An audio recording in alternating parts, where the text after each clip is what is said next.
Media is covering Israel, and people who relate to Israel, I think they're not familiar enough with what has happened and what is happening and what will happen in those areas of the social protest movement. And I think it's one of the more exciting, hopeful, frustrating, inspiring, disappointing, all these things together, things that happen, of all the things that happened in Israel in the last years, I think if you really want to familiar yourself with what Israel is about now, as we speak, then you need to know what happened in the social protest movement.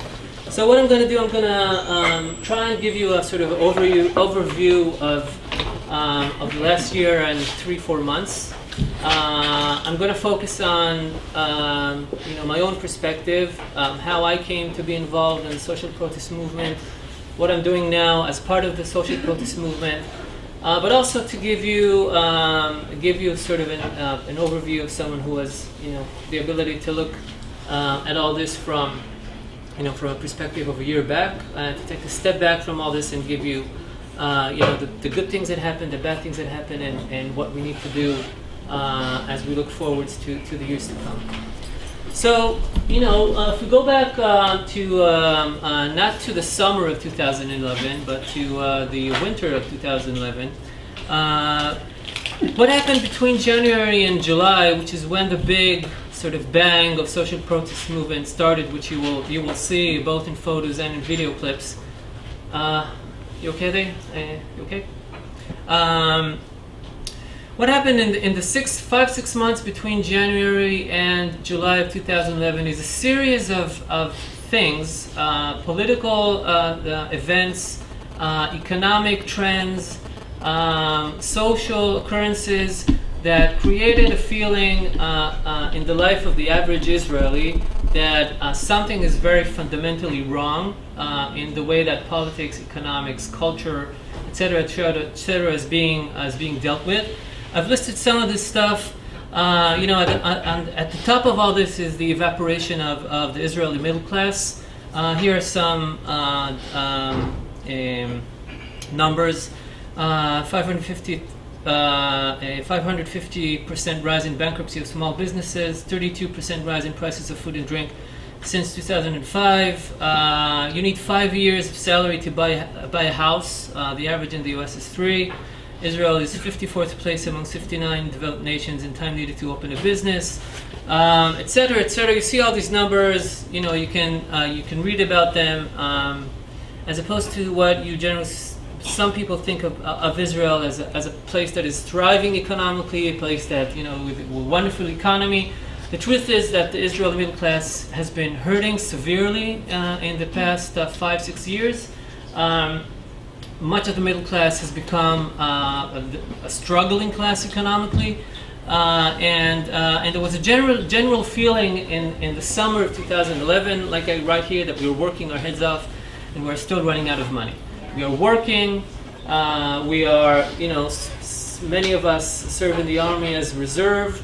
We're doing our share to the Israeli society. We believe in the Israeli society, but somehow we're not able to provide to our families. We're not able to live in a comfortable way, and all that sort of came to a boil in the summer of 2011.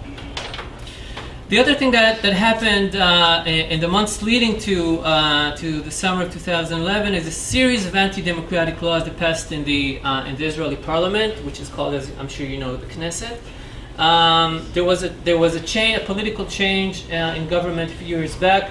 The settler community, again, which is fine, they have their own political interests, and they came into power, and it's legitimate for them to try and enforce their own worldview, but they were and they said it publicly that this is going to be the most pro-settler government in looking at a few years into the future, and hence they need to pass all these laws that will benefit the settler community. And there was a feeling in the Israeli middle, the political middle, and certainly on the left, but more importantly in the middle, that the Israeli democracy is being eroded.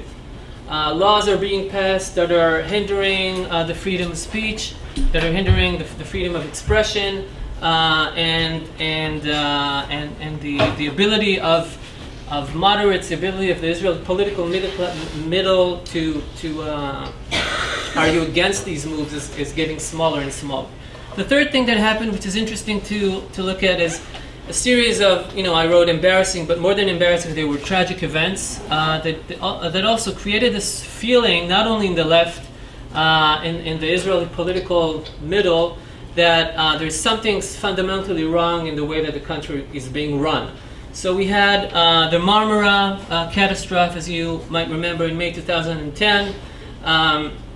We had the endless settlement freeze and return to full-scale pro-settlement policy. We had the Carmel forest fires, huge fires that killed 44 Israelis, 70,000 were displaced, 25,000 acres were burned, and it exposed a huge a problem with the infrastructure of dealing with fires, something that all of us want to believe that is being taken care of, and there was sort of another feeling that this is wrong as well. This is not being dealt with as well, and it was very, very frustrating.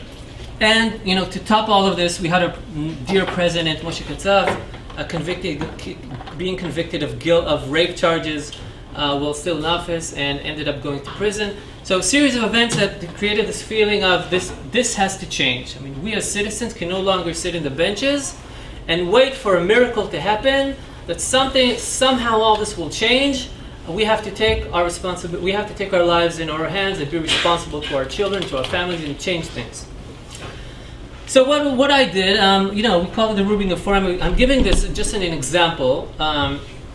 Before the summer, starting in January of 2011, we sat around a few friends who work in the media, who work in advertising, who work other places, and we said, look, something is wrong, something is broken.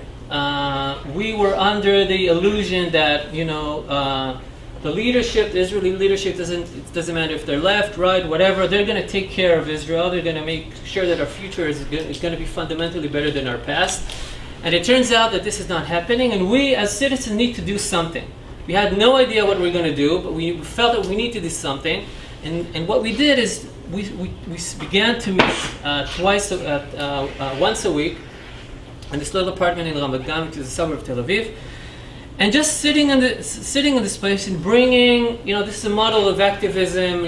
Part of my hope, I'm not only an activist, I'm also a playwright. Part of my hope is that some of these things can be replicated as a model of activism in other places. What we did is just to meet in this place once a week and bring an expert every week to talk about the various issues, just for us as citizens to be more knowledgeable about the state of our country. So we had one meeting on taxes, and we had one meeting on borders, and we had one meeting on Israeli-Palestinian relationships within Israel, and the relationship between Tel Aviv and Jaffa, and the populations within Haifa, etc. And what these meetings did, they sort of awakened the political awareness in all of us that we as citizens basically know nothing about our country. We know nothing about what needs to change. And in the past years, previous generations, especially, we all grew up on the myth, and it's not only a myth. It's many of that is absolutely true. The stories of the founding generation of Israel who created this country. We as in our generation sort of gave that all up and hope that it will turn out okay.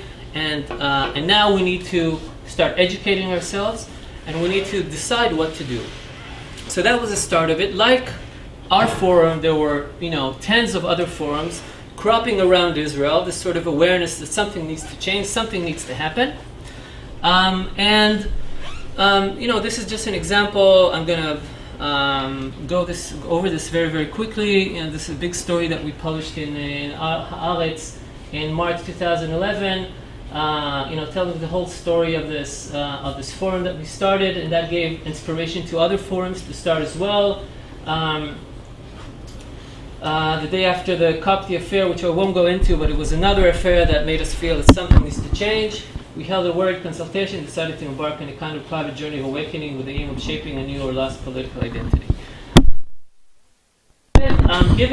This sort of bit in Hebrew is a story that was published in September 2012, after the big demonstrations. a story basically blaming us, our little forum, for this whole explosion of Israeli protests, and claiming that basically it was a sham, and what we wanted to do is to get elected and all that. And I'm giving this example just to as a hint at what is going to happen in my lecture right now, basically, which is starting in this very hopeful and idealist and non-party-oriented awakening, and the attempt of various groups within Israeli society to turn that awakening into something that is very sort of functional. Well, no, they don't really want to change Israel. What they want to do is get elected. And that was part of the reason that it was very, very difficult to turn that into specific political advantages or gains. What happened in March and May is that we started to bring all these political experts from the U.S. Stan Greenberg, this guy here, was a political consultant for Clinton and for Mandela and for Barack, our Barack, not your Barack. And he gave a talk about basically how Obama won in 2008, what we need to do as citizens to create a progressive awakening. We brought the UN delegation to the Middle East delegation to the UN, Robert Seri, to talk about whether the Palestinians will announce their own state or not announce their own independent state, but unilaterally in September.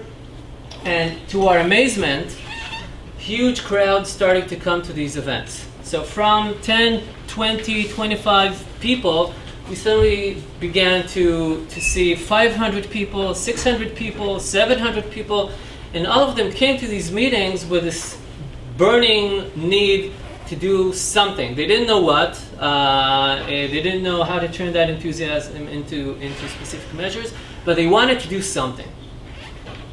And that was the harbinger, that was the sort of, the sign that something very, very dramatic is about to happen. And that something is, we'll see. I think that something is here. We'll just see this first. Hopefully it'll open. We'll see this and we'll talk about that afterwards.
The good old days.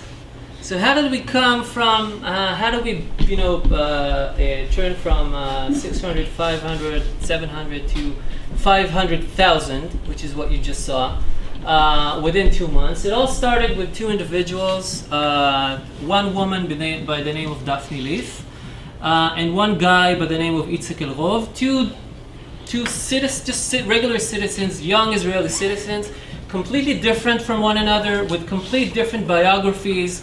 One of them sort of, lives in Tel Aviv, a cosmopolitan, secular. Her parents are closer to leftist circles, liberal circles in Israel. A movies editor. and another guy who is a religious Orthodox from Bnei Brak, which is the biggest religious Orthodox city in Israel, closer to the religious parties that tend to be more conservative, and both of them sort of as an act of outrage, personal outrage, not political outrage, personal outrage at what we call the situation, the everyday feeling that this can't go on anymore. We just can't provide to our families. As a younger generation, we can't look at the future and hope. Started a protest a movement without even wanting to start a protest movement. What Daphne did is she lived in this rented apartment in Tel Aviv, and barely surviving, like most young Israelis who live in Tel Aviv right now. And one day the landlord came to her and said, you need to move out of the building because we're selling the building to a group of well-off buyers, and you have to move out. And that really enraged her. And what she did is something very simple. She opened a Facebook event and said, I can't afford to live in the city anymore because I don't have the money, and I'm taking a tent and I'm putting it in the Rothschild Avenue of Tel Aviv, which is the most expensive avenue in Tel Aviv, and I'm inviting my friends and my generation to join me. So we'll just see this very, very briefly because we have a lot of stuff to see. Just to give you a sense who this woman is. This is the first ever story that was published about this woman. ועם קבוצת פייסבוק יוצאת דופן שבמרכזה צעירה תל אביבית שהחליטה שהיא עוברת לגור ברחוב. היא קוראת לחברה בתל אביב ובירושלים. לעשות קבוע, אלפים כבר הודיעו שהם יגיעו. והנה אנחנו איתה, דפני ליף, שלום. And this is Daphne. שלום. איך הגעת למצב כזה? תגדיר מצב כזה. שאת עוברת לגור באוהל ברחוב כזה. זה, כן. לא, כי אני נראית מחויכת, אבל אני כל מה שאני חושבת על זה. I'm smiling, but I'm very, very sad. מה גרם לזה? תראה, אני גרה בסחירות. לפני שנה וחצי קנתה את הבניין קבוצת רכישה. אז בחוזה החדש היה כתוב שברגע שבעצם מקבלים היתרים, כי זה בניין לשימור, אנחנו נקבל איזשהו צו פינוי. בתור דיירים, אבל עם התראה של חודשיים-שלושה. בפועל מה שקרה זה שקיבלנו התראה של חודשיים, אבל תכלס יתחילו חפירות עוד שבועיים. ואז כל פעם לא יודעים מה קורה, אז התחלתי לחפש דירות. וקראתי שם אחרים קפצו, אבל קפצו בקטע שאני לא מבינה מה קורה. ופשוט עשיתי חישובים, והבנתי שאני בתור בחורה בת 25, שעובדת מאוד קשה. And she says, as a 25-year-old who lived in the city and is working her head off, I just can't survive in the city, and it's just impossible. So that's the first thing. That's one sort of strand of the movement, and more and more people started to join this, and we'll see what happened in a second. And the other interesting protest that started once again at in a completely different area politically is this guy, and this bit is in English, so it will be easier for you to follow.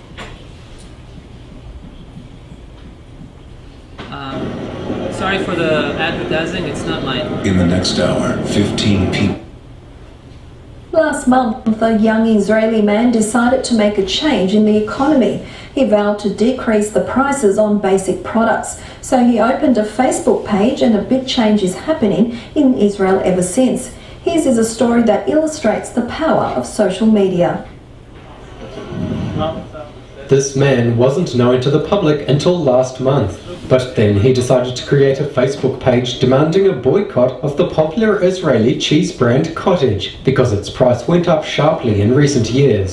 Itzik is a 25-year-old religious Jew who works in an insurance company, but Facebook helped him create social change. It is my feeling that the product's price went up sharply. It went up 40% in less than 5 years. I talked with my colleagues in the workplace and found that many of them think as I do. A lot of people on the internet also think the same, but they had no place to unite their forces. I said, let's start a group and see how people come together. The result was more than fast. Today, Itzik manages 2 Facebook groups. One includes more than 100,000 Israelis boycotting the cottage cheese, and the second group includes more than 40,000 Israelis who are ready to take active steps to demand lower prices for basic consumer needs. Itzik and a few other activists say that the price of cottage cheese is just their first target. They also want the price of other products like fuel, medicine and school books to go down sharply. Okay. We'll continue because we really have a lot of stuff to go through. So, these two, yes. Can we just, is it possible to wait with the question until then? Because I have a lot of stuff that I want to sort of, throw on you. One of the things that Yoram, asked me about is the regional sort of references to this social protest movement. Well, they were there. People were talking about this. We had the Tunisian revolution in December of 2010. We had the Cairo protest beginning in January of 2011. We had Syria in March 2011, and we had Spain in May of 2011. And you can see just the similarity between Spain and the pictures that you saw in Tel Aviv before. And the Spanish movement especially was very influential in the way that the Israeli social protest sort of managed itself and the decisions that it received. They contacted the tent city in Rothschild Avenue very early on, said, listen, we did this very successfully in Spain, in Barcelona, and we can teach you stuff. We can give you tools that will help you turn this thing in, from 50 tents to 5,000 tents. And, of course that help was very much accepted. And even the sign language, they gave us the sign language that they developed, and, it's now part of the mythology of the social protest movement, for good and bad. Some of it was even parodied several times, but basically they developed the sign language that says that if you're sitting in a circle and talking about very fundamental issues, to prevent people from shouting at one another and going into one to each other's words, which is very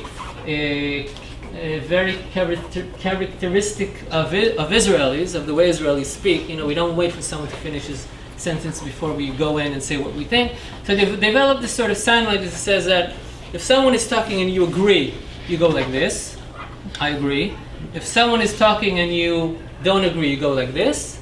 If you want someone to, go ahead and finish what he wants to say, you go like this. And there were other sign languages, and you would actually see this. I mean, you would see this all over the country. People going like this and like this and like this, and eventually, when the political parties, especially from the opposition, began to try and sort of,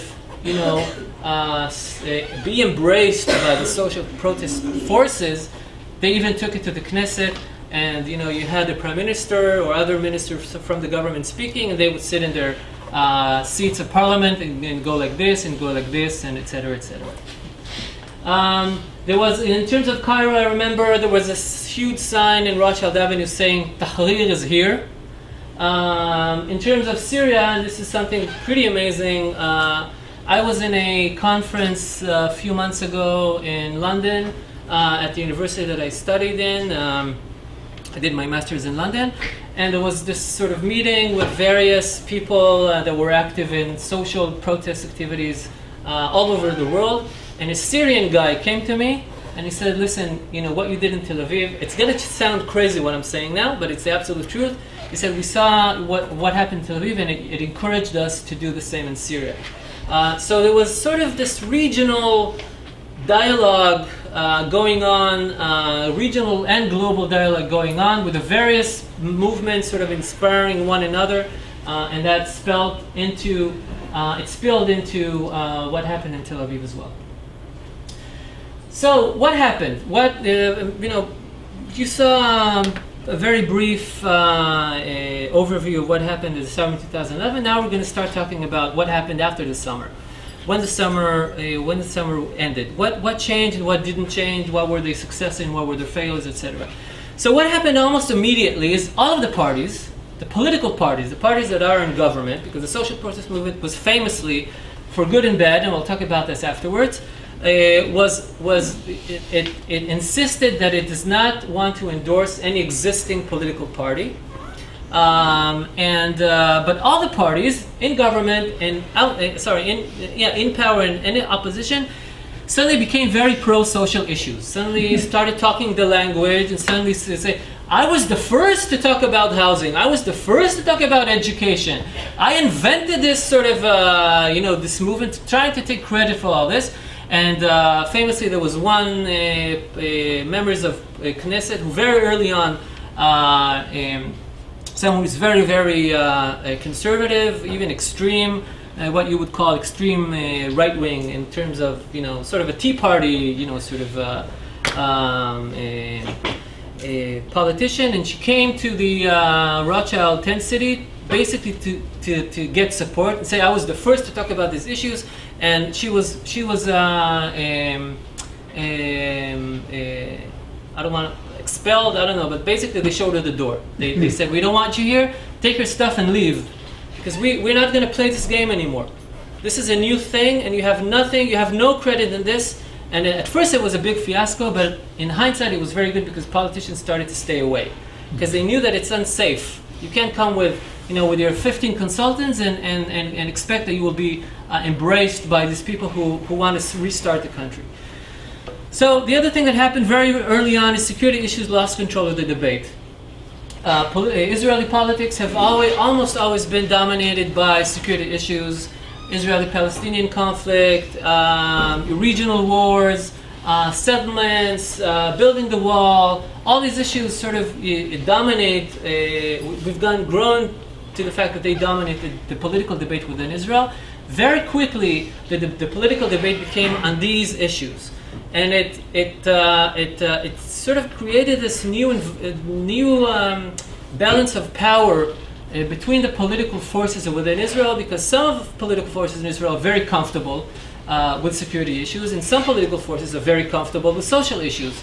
And that created a very, very big change that I think, to some extent, still goes on. Other things that didn't change, unfortunately, we'll talk about that also in the end.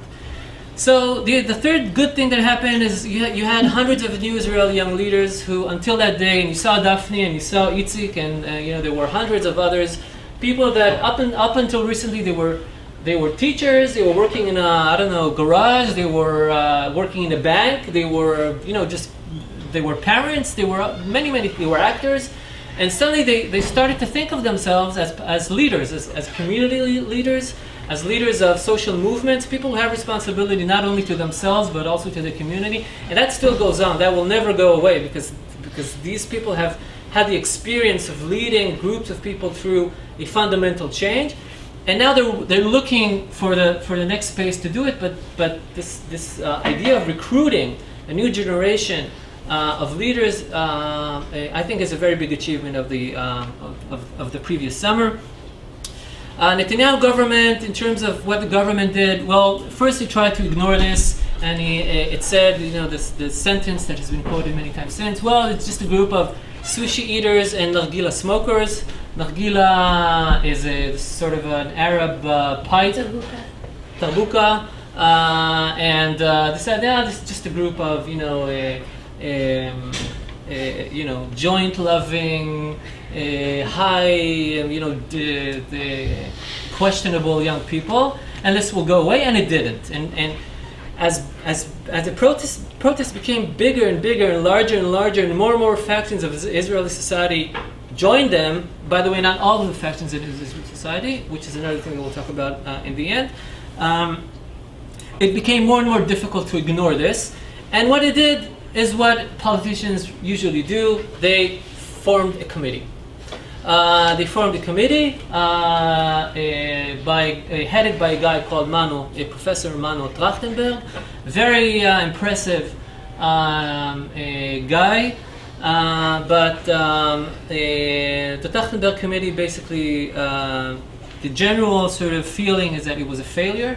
And I will talk about why and how and what it did achieve, and it did achieve several things in a few minutes. And also, another thing that I think is an achievement, it started this regional debate of a new kind about the power of citizenry.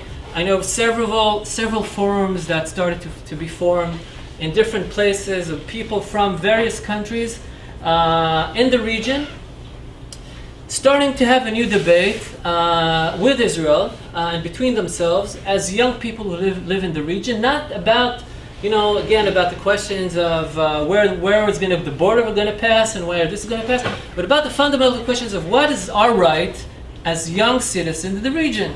We have a right of, to a certain level of education, to a certain level of housing, to a certain level of health, etc., etc. And if you, the government, if the way you divide the budget doesn't, if you don't leave enough money to these issues, then tough. We're going to change. We're going to fight you, and it doesn't. We don't care.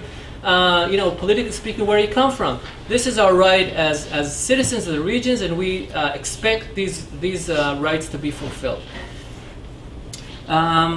This is, by the way, this sort of sign, you can ignore it. This is my own political sort of attempt to change things. And we use this presentation in various forums. So what we did here, we just we took all the new organizations that cropped up during the summer of 2011 and about 6 months after that, and also organizations that did exist but became suddenly much stronger. Suddenly, people wanted to join them, and I remember myself. I don't know if some of you are involved in activism, in community organizing, etc., etc. But usually, you find it very difficult to ask for help, or if you want a truck, you want some money, you want a group of people. It's very hard to bring to get people to help.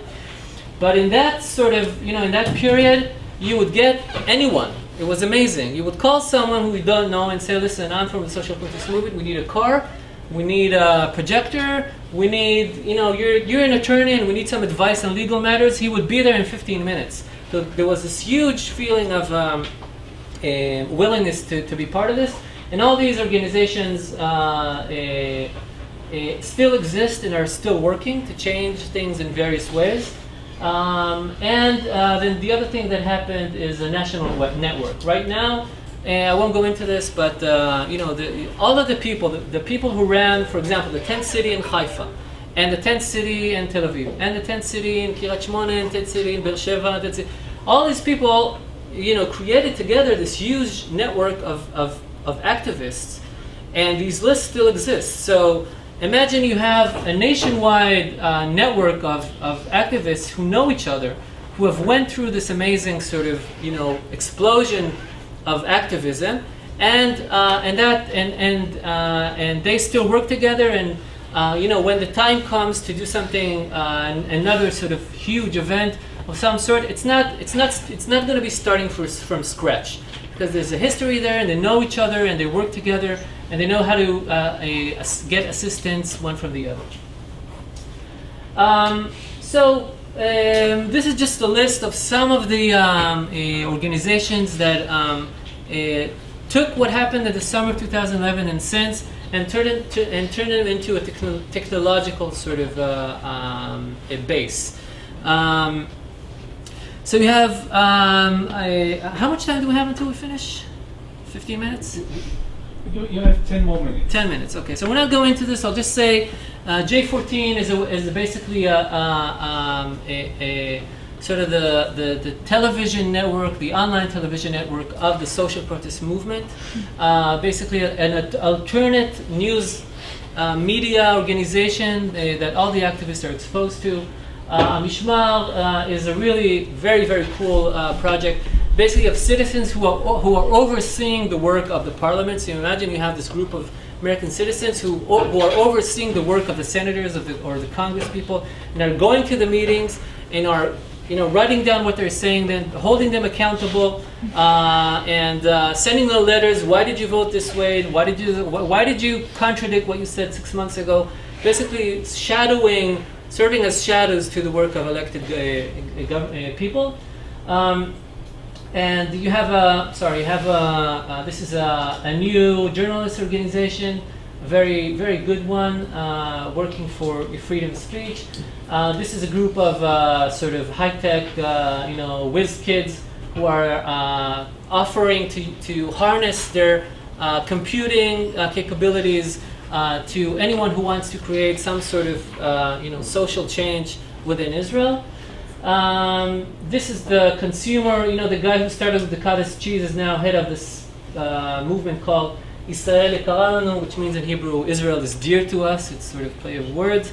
And basically the most powerful consumer-oriented group in the country. You can go there, you have a list of all the products in Israel, doesn't matter what it is, a recommended price, and if you go to your supermarket and the price is different, you can write to your friends and have action against that supermarket or that grocery, etc. Better Israel is us. I'm going to talk about that in the end. Move.org is one of the social protest movements, etc., etc., etc. I'm not going to go into this, but you can find all this online. It's very, very impressive. So the Trachtenberg Committee, I'm just going to say very, very quickly. It was founded in August 2011. So very, very quickly, someone in government said, "Listen, we have to do something very quickly, otherwise this is going to become very, very problematic." And he brought in this guy, Trachtenberg, very impressive guy, and he famously said to Netanyahu, our prime minister, he said to him, "Listen,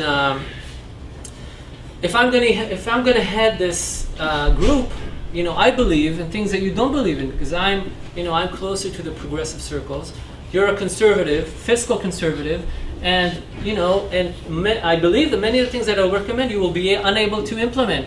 And Netanyahu told him, "Well, I promise to fundamentally change my most basic economic beliefs." That's the sentence that made him sign, Trachtenberg, the head of the committee, that's the sentence that made him sign the paper and become head of that committee, and Netanyahu did not change his most economic fundamental beliefs. Of the 139 recommendations of the Trachtenberg Committee, 26 were implemented. The ones who were implemented, you can't classify them as insignificant. One of the more impressive things that they forced the government to do is to subsidize education for young kids between the age of, between their birth and the age of 3, which for young families it's it's not insignificant. And other things that have to do with laws that control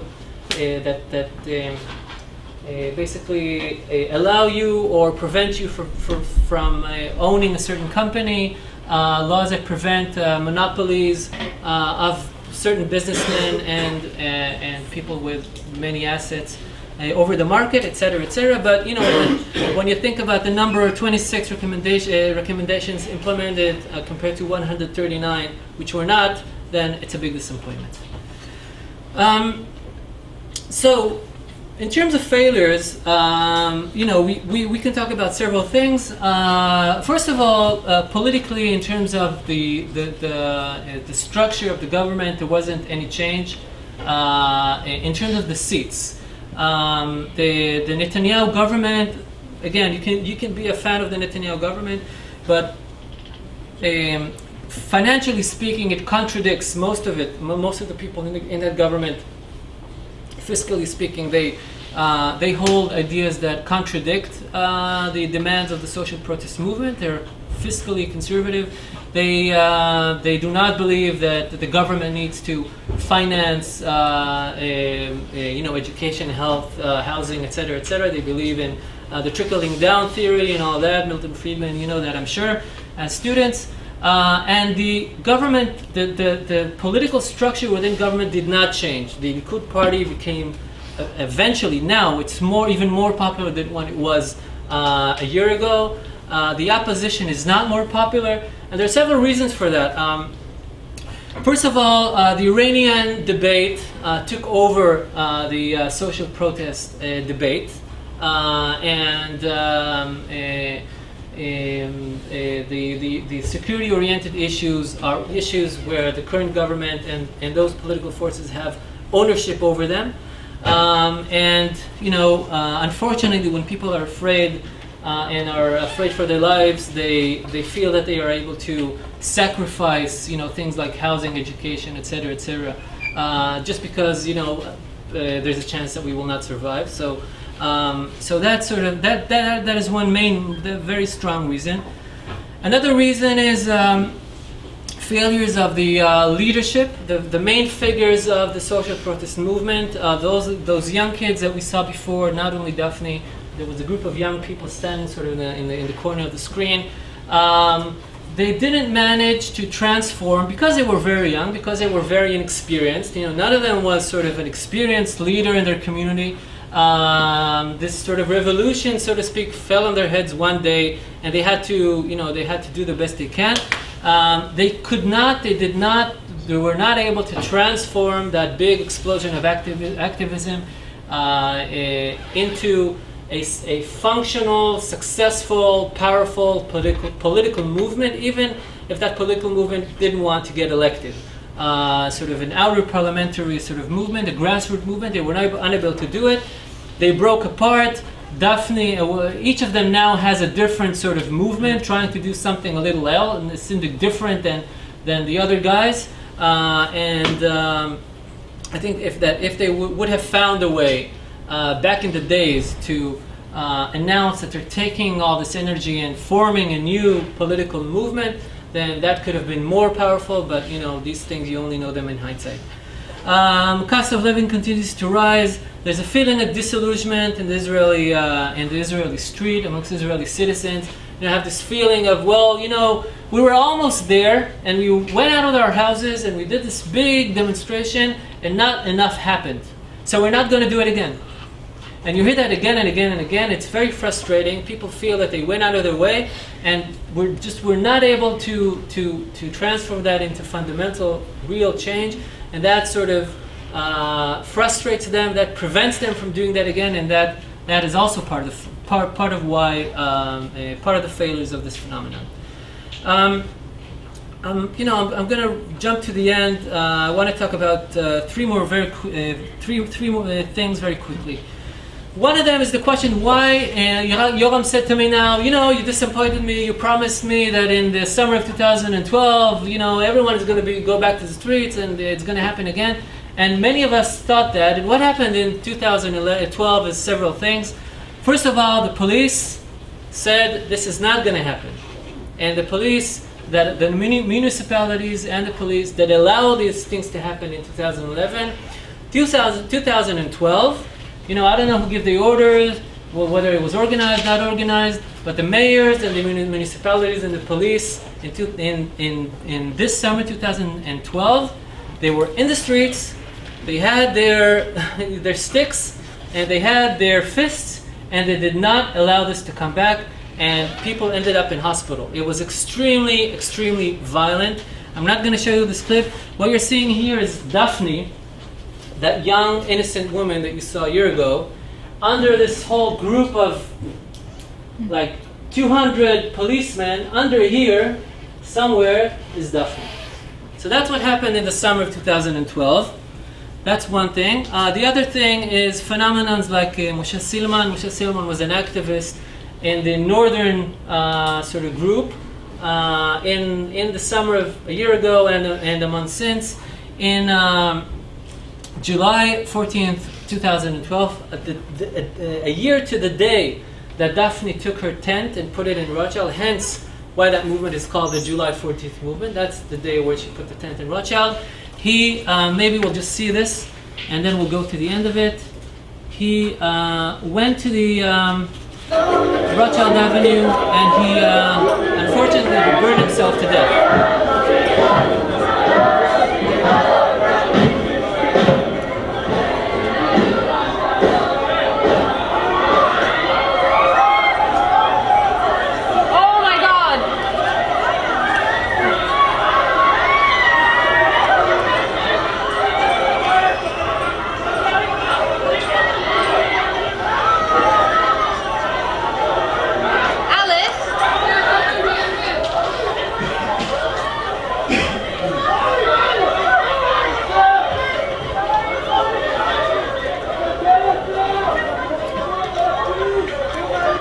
So Moshe Silman died in hospital, unfortunately. It was a big blow to the activist community. Another blow, we got beat up by the police, and now our activists are burning themselves, and the public doesn't want to go back to do this because it feels that nothing happened. And it was another sort of a very frustrating, disheartening blow to the movement, and that's part of the reason why summer 2012 did not look like the summer 2011.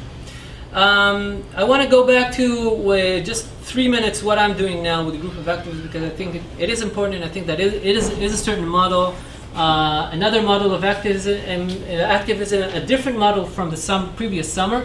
So if the previous summer was about spontaneity, or whatever that word, the right way to pronounce that word is, it was spontaneous, it was exciting, it was unregulated, it was going to the streets and shouting. We believe that this summer is about organization. And it's about turning that energy, like we always say, taking the tent and turning it into a house. Something that will exist there always and will be open always. And no one can come and tear that apart. And it's not, and you don't have to call people and beg them to come, because it's going to be a permanent factor in sort of the political landscape. So we have 3 houses now in Israel. One of them in Tel Aviv. This is Beit Ha'am in Tel Aviv. Beit Ha'am in Hebrew means the house of the people. It's something that existed in Israel in the early years of its founding. In the 20s, 30s, 40s, there was a Beit Ha'am in every city in Israel. The idea was that this is a house that is open to everyone. Everyone can come into this house and talk about what he feels that this place needs to be, and then get a group of people and turn that into reality. So we got a contribution of an entire building in September of 2011 on Rothschild Avenue, not far from when Daphne put her first tent. And in the year and 3-4 months since, it's become sort of the hub of all of the different initiatives and social protest activities. People come in, there's a roof, the rock concerts, there's a cinema, there's a theater, there's a group of people talking about education and the rights of Holocaust survivors and Palestinian-Jewish dialogue and every sort of initiative that people want to turn into reality. It's not that they have to go and look for people. Now they come to Beit Ha'am and they find the people there. We have a house like that in Tel Aviv. We have a house like that in Jerusalem. I'm going to skip all this, even though there's a cool clip about us. And I just want to finish with this. This is an operation that we just did just before I came here. I did this in Israel. We call this a 1,000-door project. This is me, the unattractive fellow up here. And what we did is basically knock on 1,000 doors of Israeli citizens and ask them a list of questions about what are they more worried about, what they're more sort of feel needs to change. Very specific questions. Size of classes, the size of the security budget. Do they think that security budget needs to be smaller or bigger, etc., etc.? And the purpose of these questions is twofold. First of all, to get a feeling of what the Israeli street thinks right now about the protest movement, about what's happening, outside of their doors. And also this dialogue basically enables you to recruit them into activities. So you come into a house, it's a fascinating experience. You go into a house of people that you don't know, and you have this shirt saying Chazit HaChefratit, which is the in English we call ourselves Better Israel. It doesn't translate well into English.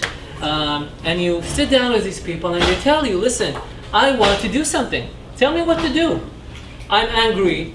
I'm willing to do something. Okay, I was active in last summer, and then we took a big break because we had to go to work, but now we want to do something. Tell us what to do. So this theory that it's dead and it's ended and it's never going to change, that I think is wrong, because people are still very, very angry. There still isn't the effective mechanism that existed in last summer that will be able to take that willingness to change things and turn that into reality. The model of huge demonstrations is not going to work. Now something else needs to happen. And my last anecdote, all this sounds very exhausting. It's much more exhausting in reality. We were sitting in Beit Ha'am several months ago, with a group. Part of the thing with the social protest movement is trying to broaden the debate. Have debate with groups of Israeli society that normally don't talk to each other because of political animosity. And we sat on the roof with a group of rabbis from the Gush Katif settlements, the Jewish settlements of Gaza that were taken down in the Israeli withdrawal from Gaza in 2005 by Prime Minister Ariel Sharon. In the settler community, it's very interesting things going on there. That experience of going out of Gaza translates into two factions. One of them becomes very angry, and basically is almost anti-establishment. They say, well, listen, the state of Israel. I'm going to use harsh language. I apologize. The state of Israel screwed us over in Gaza. And we don't want anything to do with them anymore, and we're going to take care of ourselves. So that's one part. That's the more difficult part. But there's another part that says, well, if we got to a place where the state of Israel turns against us as settlers, it means that something very fundamental has broken in the dialogue between our community as settlers and just average Israelis, and we need to work at that. So we sat with that group. And they want to become involved in social activities, social change. And they're working within Israel now, not in different settlements. They came purposely into Israel to Sderot and Ofakim and all these places down south mainly that are struggling economically. And they want to invest their energies in turning the lives of Israelis and helping them to achieve better housing, better education, etc., etc. So we sat with this group of people. And everyone said how they feel this morning. It was like the third meeting, and I said, well, actually, I'm exhausted. I feel that nothing has changed and nothing will change. And we did all this huge revolution, and not enough things changed. And I'm frustrated. I don't know what to do. And then one of them, who's obviously religious, gave me the sentence that says, or in English, the day is short and the task is good. It's not for thee to finish the work, nor art thou free to desist therefrom. So our job as activists is not to change the world, it's to change it, and change it with whatever means that we have for another activist to come in and change it further, etc., etc. And then one of my friends, the activist, showed me the wall, and that sentence was written all across the wall in Hebrew and Arabic by a social protest activist several weeks before, and it was a very encouraging moment. Thank you for listening.